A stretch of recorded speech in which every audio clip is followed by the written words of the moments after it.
essa nova policlínica, eu tenho certeza, a gente vai ter uma assistência ainda melhor de saúde, né, Ilza?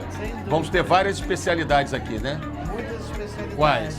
A gente vai ter cardiologia, dermatologia, saúde mental, endocrinologia, pediatria, ginecologia e mais o que for necessário para a população.